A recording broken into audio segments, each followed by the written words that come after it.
Bonjour à toutes et à tous, bienvenue dans le podcast La Sœur, salut Big Rusty. On va parler de Jon Jones, on avait commencé à aborder le sujet dans un podcast précédent, vous savez, comme toutes les bonnes franchises, il y a des suites. Et donc on va voir le clash. Toutes les bonnes franchises. Franchise. On va voir ce qui se passe entre Jon Jones et Thomas Spinal, parce que oui, hier, en aparté, Inspecteur Rusty, toujours sur le terrain, vous le savez, a remarqué quelque chose lors de la dernière conférence de presse de Dana White et s'est dit... Il y a peut-être un petit peu de réel sur le prochain combat de Jon Jones, c'est comme quoi Jon Jones Miocic ne serait pas le dernier de Johnny Bones Jones. On va voir tout ça ensemble, c'est parti, générique. Et puis le fait que surtout il commence à craquer en fait, Jon Jones là. On le voit avec les réponses à Thomas Spinal, Dana White qui commence à finalement lâcher un peu de terrain, ça commence à craquer un peu là, j'ai l'impression. It's cracking. C'est parti, on va voir tout ça. Soit.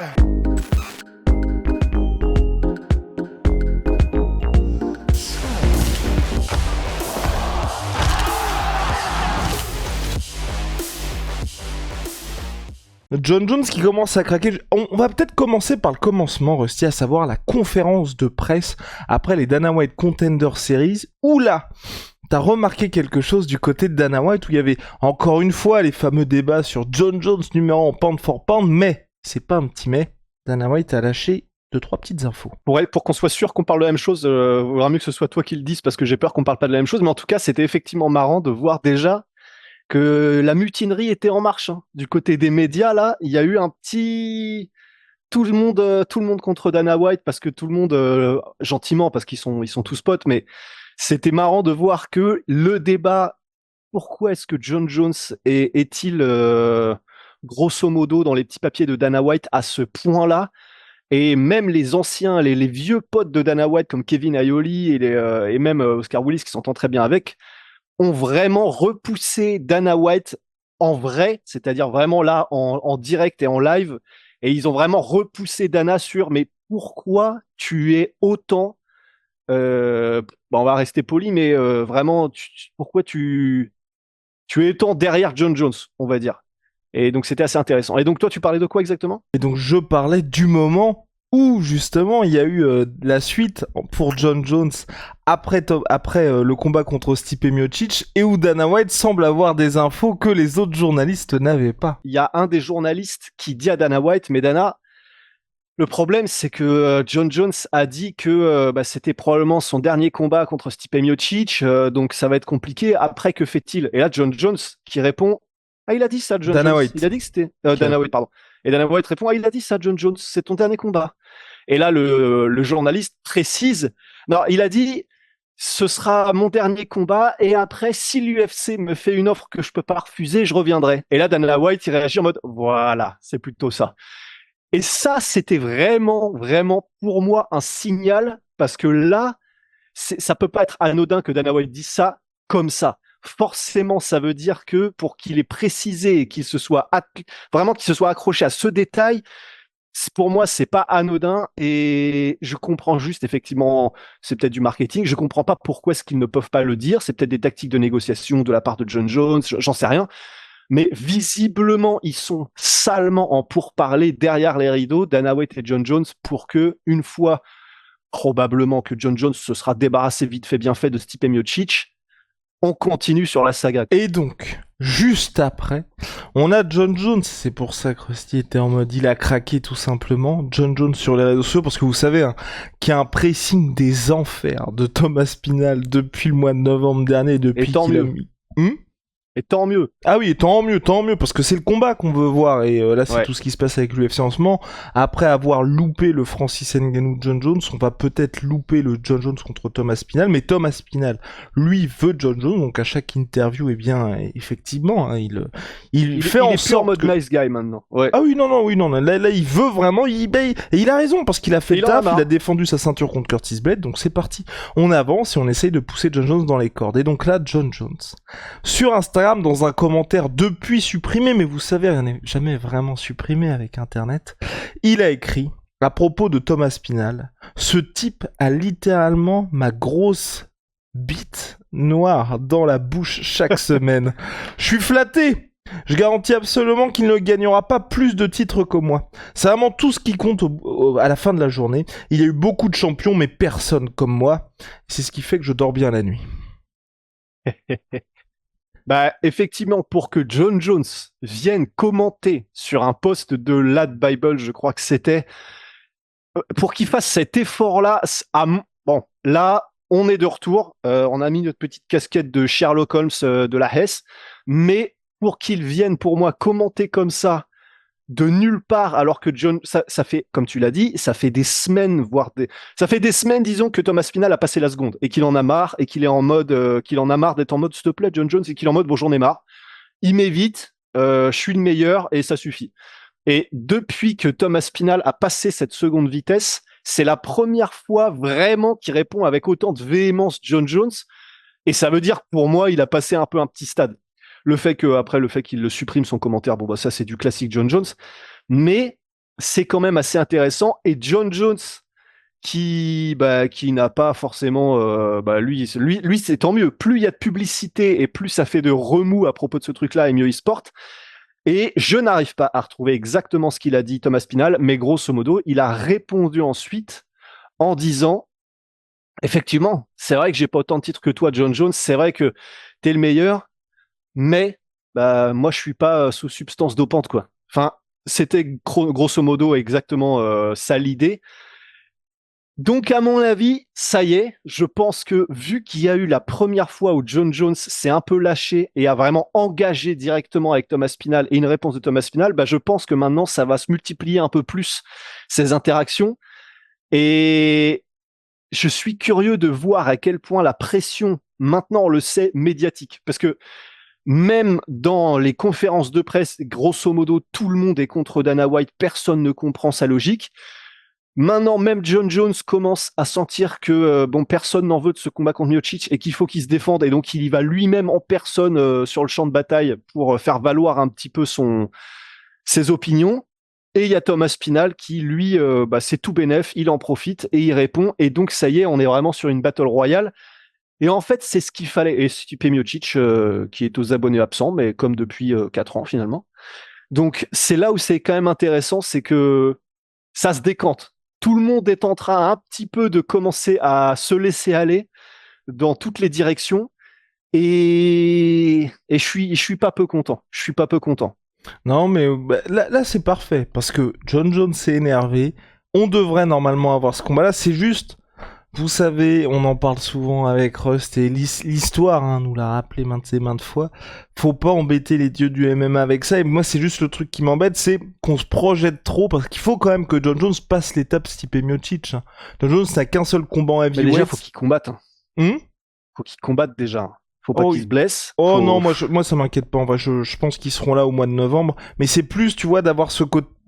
Il y a vraiment un monde où Stipe Miocic gagne, tu vois. Et là, pour le coup, tout le monde est dans la merde et on oublie tout ça. Et c'est juste le truc qui est compliqué. C'est la première fois aussi que l'UFC fait ça. C'est d'habitude l'UFC, c'est ce qui fait qu'ils ont eu cette croissance-là et que pour beaucoup, ils ont dépassé la boxe aux États-Unis et puis même mondialement. C'est que quand il y a un combat que les gens veulent, l'UFC le fait.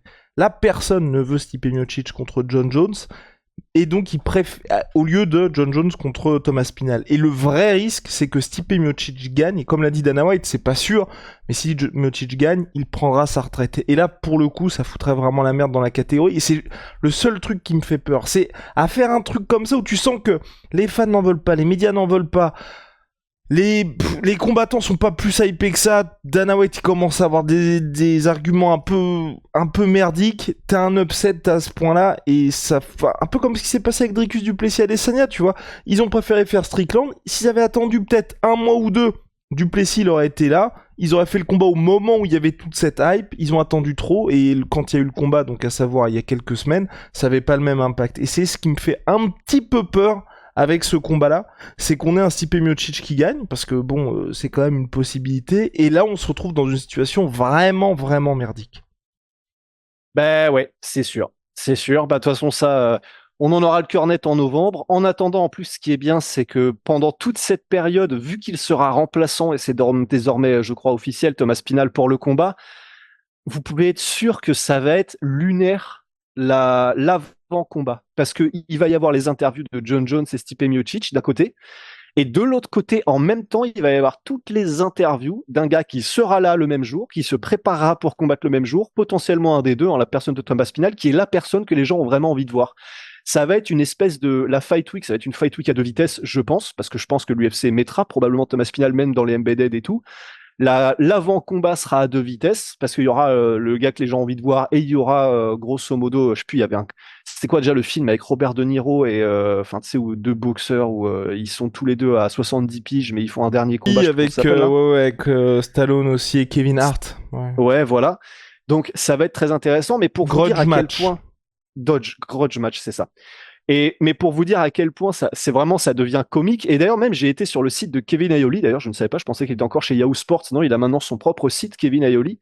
Et où il revenait un petit peu sur l'échange qu'ils avaient eu en conférence de presse avec Dana White. Et c'est vrai que c'est assez marrant parce que, donc, Kevin Aioli est un peu plus posé là dans le Binks, hein, posé sur son site internet et réexpliquer ce qu'il disait pendant la conférence de presse, à savoir les arguments de défense de Dana White, c'était de dire, parce qu'il défendait le fait que John Jones est un champion actif, alors que John Jones a combattu une fois sur grosso modo les 5 dernières années. Et Kevin Aioli disait, mais comment est-ce que tu peux dire que John Jones est actif et que Stipe Miocic est actif et le mettre ne serait-ce que dans le classement pound for pound, sachant que effectivement tu as un gars comme Thomas Spinal qui est là. Et en gros, Dana White, c'était son dernier argument de défense de dire non, mais il est actif, John Jones, c'est juste qu'il est blessé. Donc c'est pas pareil. Oui, il combat pas, et oui, ça fait 1 an et demi qu'il n'a pas combattu, mais c'est pas de sa faute. Il est blessé, c'est pas qu'il est pas actif. Et donc en fait, quand on est à commencer à jouer sur les mots comme ça de non, oui, d'accord, il n'est pas rentré dans la cage depuis 1 an et demi, mais c'est pas pareil, c'est pas. Alors que voilà, il y avait pas la même chanson exactement quand c'était Ken Velasquez qui était blessé. Il y avait pas à l'époque, il y avait pas la même chanson quand c'était Dominique Cruz qui était bloqué. C'était voilà, et quand c'est inactif, c'est quelle que soit la raison, tu n'es pas entré dans la cage depuis plus d'1 an et demi, t'es inactif et c'est tout. Et c'était effectivement assez intéressant de le voir comme ça démonter un petit peu tous les arguments petit à petit. Il rappelait à Dana White que Dana White avait donné gagnant Dominique Reyes, ou ouais, c'est ça, Dominique Reyes, lors du combat. Enfin, c'était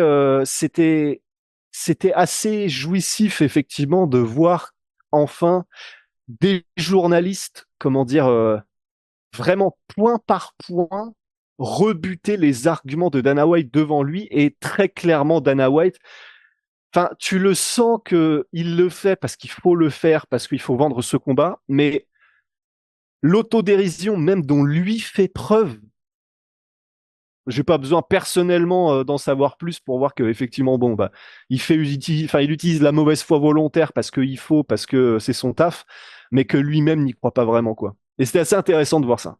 Ah oui, non, non, et puis comme tu dis, ça va s'accentuer au fil des semaines, au fil des mois. Moi, le seul truc, hein, par contre, qui joue en faveur de John Jones, c'est que c'est vrai que ce truc pound for pound, moi, ce que j'aime bien, c'est pour ça que tu vois, Islam Makhachev, ce genre de choses, quand il y a ces combattants-là qui sont numéro 1 en pound for pound, c'est le classement des combattants si vous enlevez toutes les dimensions physiques, à savoir les catégories. John Jones, il a quand même monté de catégorie, tu vois, la différence, et c'est même un Volkanovski, c'est là aussi où je lui tire mon chapeau, c'est que le gars a été featherweight et puis est monté, donc chez les lightweight, mais c'est vrai que l'inactivité, forcément, ça pèse un peu lourd. Donc voilà, et moi le dernier point, c'est ce que j'aime moi aussi, c'est de la part de l'UFC ou de Dana White, qu'ils arrivent à avoir un accord avec John Jones et Stipe Miocic pour que ce soit, tu vois, vraiment gravé dans le marbre en mode le vainqueur affronte Thomas Spinal quoi qu'il arrive, tu vois. On se projette pas plus, mais qu'au moins t'es ce truc un peu comme ce qu'ils avaient fait avec Francis, où Francis lui voulait un contrat qui soit un peu plus long terme, et l'UFC lui avait juste dit bah pour John Jones tu auras tes 8 millions de dollars. Mais là tu vois que t'as un espèce de truc comme ça où on sait que le vainqueur quoi qu'il arrive, il y a un combat de plus, c'est obligatoire contre Thomas Spinal, comme ça nous aussi je pense qu'on serait tout de suite plus investis, parce qu'à mon sens, hein, le combat Miocic-John Jones, là ce qui fait que les gens s'en battent aussi les steaks, c'est que t'as cette incertitude sur la suite. Mais en vrai, tu te dis c'est une demi-finale pour ensuite affronter Thomas Spinal, je pense que tout de suite en termes d'enjeu, et comme tu le dis, t'aurais peut-être même pas cette fight week à 2 vitesses, parce que t'as Thomas Spinal qui sera là, les mecs s'enverront des bastos, et on sera, bah dans tous les cas, on sait qu'ils vont s'affronter après, donc tout le monde sera plus investi, à mon sens. Ouais, non, absolument. Allez, on espère que Dana White, qui écoute nos podcasts, écoutera celui-ci. On a terminé, Big Rusty ? Ouais, on a terminé. Bah voilà, on peut juste comme ça dire effectivement que un des arguments qui était aussi utilisé par Dana White pour défendre le combat, c'était de dire Bah oui, mais quand il s'est blessé, John Jones, qu'est-ce que j'étais censé dire à Stipe Miocic? J'étais censé lui dire non, maintenant c'est bon, le combat t'échappe, alors que lui, c'est pas de sa faute. Et enfin, Et même l'argument aussi de Stipe Miocic est une légende, il faut le respecter. Enfin, c'est tellement des trucs où littéralement tu peux dire, attends, ce mec-là, José Aldo n'a jamais eu sa revanche contre Conor McGregor. Enfin, il y a tellement d'exemples de mecs. Dimitrius Johnson qui perd sur une décision partagée contre Henry Cejudo et on ferme cette page. Enfin, en fait, c'est ça qui est frustrant. Nate Diaz contre Khamzat, c'est... Mais oui, voilà. Si à chaque fois Dana White... En fait, c'est ce qui est dur, c'est que tous ces arguments, honnêtement, on peut les entendre, on peut les comprendre, mais t'as tellement de contre-exemples, et c'est même pas des contre-exemples, c'est la norme à l'UFC, c'est l'inverse de ce qu'il dit là. C'est ça qui rend le truc un petit peu compliqué, et dès que vous suivez un petit peu plus l'UFC, ou vous êtes des fans hardcore, vous dites, oh, hop. Bah, c'est pour ça, en fait, ce qui est marrant, c'est quand tu vois un Dana White qui, entre guillemets, en est réduit à la technique du chapeauté où tu mets ton petit chapeau et tu fais les gros yeux pour grosso modo essayer de choper les gens par les sentiments en mode... sans wombat en plus, sans wombat. Et tout ça sans wombat, exactement. Mais quand t'as un Dana White qui en est réduit à ça, tu sais que c'est que ça va pas fort en termes d'arguments rationnels. Quand un Dana White, pour défendre son combat, est en mode non, mais c'est un combat entre deux légendes, qu'est-ce que vous voulez que je leur dise? Enfin, à deux doigts de dire je les aime, ces gars-là, je les aime. Enfin, c'est vraiment, voilà, c'était drôle parce qu'effectivement, lui, tous les journalistes dans la pièce et tous les gens qui ont regardé cette conférence, bah en fait, personne n'était dupe, c'est juste que faut qu'on continue un peu le théâtre parce que c'est l'UFC qui tient les cartes, quoi. Ciao! Sweet Pea. My Sweet Protein, les gars, moins 30% minimum sur tout My Sweet Pea avec le code la sœur. Il y a des barres protéinées comme vous le montre Big Rusty, casquettes, t-shirts, Co. Tout est disponible sur leur site, moins 30% minimum. Et puis Holy Moly Révolution dans les boissons énergisantes. Vous avez les gros packs du Big Rusty. Et puis il y a aussi ça, ces petits sachets individuels. Boissons énergisantes, thé glacé, boissons de réhydratation, une multitude de saveurs, dont la dernière collab avec un énorme confiseur allemand. Code la sur 5 pour votre première commande, moins 5 € si vous avez déjà commandé chez eux. Code la sur 10, moins 10%. See ya.